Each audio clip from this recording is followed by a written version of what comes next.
রহমান রহিম নাহামদুল্লাহ রসুল করিম। আজকে মহানায়ক বঙ্গবন্ধু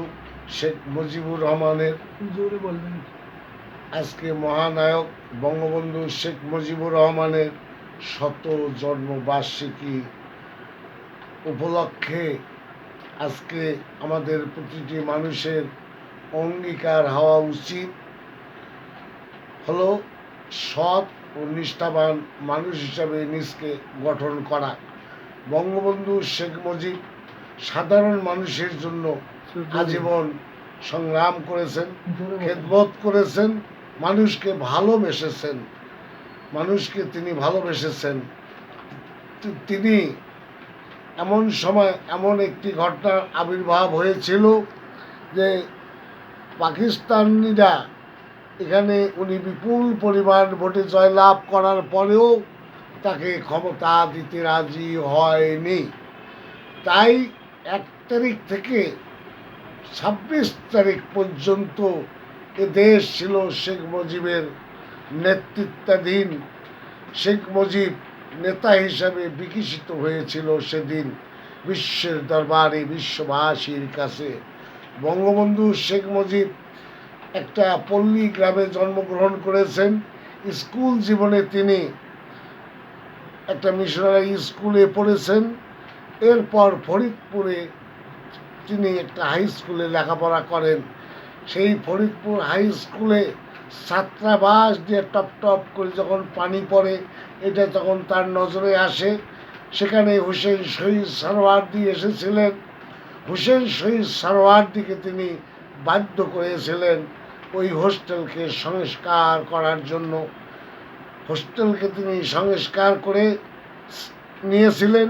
ছাত্র জীবন থেকে বিপ্লবী নেতা শেখ মুজিব, তার কণ্ঠে এমন ধরনের আওয়াজ জনগণের খেদমত করার জন্য এবং জনগণের অধিকার আদায়ের জন্য। তখন হঠাৎ করে দেখা গেল যে এমন ধরনের অবস্থা যে পাকিস্তান হয়ে গেল। পাকিস্তানের পূর্বে তিনি ইসলামিয়া কলেজের ছাত্র ছিলেন কলকাতায়। সেখানে তিনি সাধারণ সম্পাদক পদে নিযুক্ত হয়েছিলেন। সেখান থেকে তার রাজনৈতিক জীবন উদ্ভাবন হলো। তারপরে 48 দেশ স্বাধীন হলো। দেশ স্বাধীনতার পর তিনি যখন বুঝতে পারলেন যে বাঙালি জাতিকে পাকিস্তানিরা অবহেলা করতেছেন এবং পাকিস্তানি শাসক গোষ্ঠীরা নির্যাতন করতেছেন, শোষণ করতেছেন, এইসব শোষণের বিরুদ্ধে তার সংগ্রাম তিনি অব্যাহত রাখেন। ইংরাজি 1952 সালে বঙ্গবন্ধু শেখ মুজিব জেলখানায় ছিলেন। 21শে ফেব্রুয়ারি ভাষা আন্দোলন, তখন তিনি চিরকুটের মাধ্যমে নেতাদেরকে বললেন, তোমরা আন্দোলন চালিয়ে যাও। শেষ পর্যন্ত তিনি নেতাদেরকে নির্দেশ দিয়েছিলেন, ছাত্রলীগের নেতাদেরকে নির্দেশ দিয়েছিলেন। এরপর তিনি হাঙ্গার স্ট্রাইক করেছিলেন। সেখানে তিনি হাঙ্গার স্ট্রাইকের পর তিনি আস্তে আস্তে সারা বাংলাদেশে এই আন্দোলনকে ছড়িয়ে দিয়েছিলেন। বঙ্গবন্ধু শেখ মুজিব আস্তে আস্তে এমন ধরনের কাজ করলেন, 6 দফা জনগণের সামনে উত্থাপন করলেন এবং পাকিস্তান সরকার এরপর এই 6 দফার কারণে আগরতলায় মামলায় তাকে ফাঁসিয়ে দিলেন। তখন অধিকাংশ নেতারা ছিলেন জেলখানায়।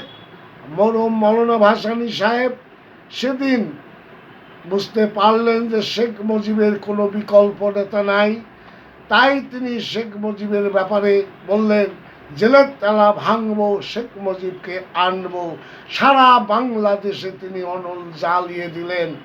আইয়ুব খান সরকার বাধ্য হলো বঙ্গবন্ধু শেখ মুজিবকে মুক্তি দিতে। এরপর বঙ্গবন্ধু শেখ মুজিব ৭৭ সালের নির্বাচনে বিজয়ী হলেন। তারপরে তাকে ক্ষমতা হস্তান্তর করলো না পাকিস্তানিরা। ইয়া শাসক গোষ্ঠী তার উপর অনেক রকম নির্যাতন চালালো, কিন্তু কোনো লাভ হলো না। পরে উনি 7ই মার্চ তারিখে একটা মিটিং করলেন। এই 7ই মার্চে তিনি নির্দেশিকা দিয়ে দিলেন যে এবারের সংগ্রাম স্বাধীনতার সংগ্রাম, এবারের সংগ্রাম মুক্তির সংগ্রাম, যার যা আছে তাই নিয়ে তোমরা শত্রুর বিরুদ্ধে ঝাঁপিয়ে পড়বা। এই যে নির্দেশিকা তিনি দিয়ে গেলেন, হুকুম যদি দিতে না পারি তারপরও তোমরা চালিয়ে যাবা এ যুদ্ধ। তারপরে সমগ্র মুক্তিযুদ্ধ পরিচালনা হয় বঙ্গবন্ধু শেখ মুজিবুর রহমানের নেতৃত্বে। তারপরে ইংরাজি 1971 সালের 6ই ডিসেম্বর যখন ভুটান আমাদেরকে স্বীকৃতি প্রদান করেন, এরপর পর আরও কয়েকটা দেশ স্বীকৃতি প্রদান করলেন। 16ই ডিসেম্বর আমরা এদেশে আজাদি লাভ করলাম, স্বাধীনতা লাভ করলাম। এবং তারপরে বঙ্গবন্ধু শেখ মুজিব 8ই জানুয়ারি পাকিস্তান কারাগার থেকে তিনি চলে আসলেন ভারত, লন্ডন হয়ে তিনি ভারতে আসলেন। শ্রীমতী ইন্দিরা গান্ধীকে সেদিন ওই মিটিংয়ে স্পষ্ট জানিয়ে দিলেন, ভারতীয় মাতা, ভারতীয় প্রধানমন্ত্রী শ্রীমতী ইন্দিরা গান্ধী, আপনি আমার দেশের জন্য, আমার মানুষের জন্য অনেক কিছু ত্যাগ স্বীকার করেছেন, এজন্য আপনাকে আন্তরিক ধন্যবাদ জ্ঞাপন করছি। এবং আজকে এই দিনে বলতে চাই যে ইন্ডিয়ান সেনারা বাংলা থেকে কবে প্রত্যাহার করবেন সে কথা আজকে এই মুহূর্তে এখনই বলতে হবে। সেদিন ইন্দিরা গান্ধী ছিলেন বিচক্ষণ রাজনীতিবিদ।